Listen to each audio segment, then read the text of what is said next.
I'm from Hinatuan, Surigao del Sur. At kami yung linindol ng 7.4 magnitude.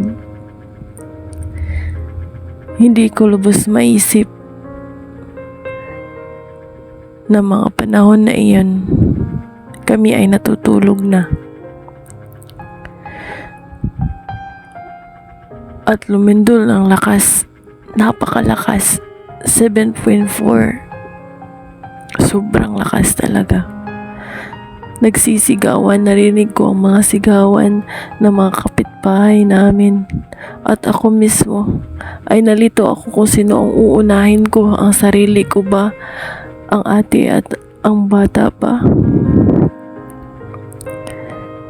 Nalilito talaga ako, nakakatroma. At alam ko, hindi lang ako ang natutroma sa pangyayaring ito. Dahil maririnig mo talaga na ang mga tao ay nagsisigawan, nag-iiyakan, humihingi ng tulong sa Panginoon na sana na tumigil na, kasi nakakatakot talaga, sobrang nakakatakot. Maraming mga tirahan ang nawasak, maraming mga pamilyang nawala ng tirahan, maraming mga tirahan na maraming mga bitak-bitak. At maraming salamat din kasi maraming tumulong sa amin.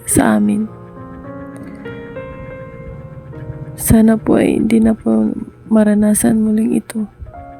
Maraming salamat po sa mga tumulong sa amin. Pray for Hinatuan po. Pray for Mindanao.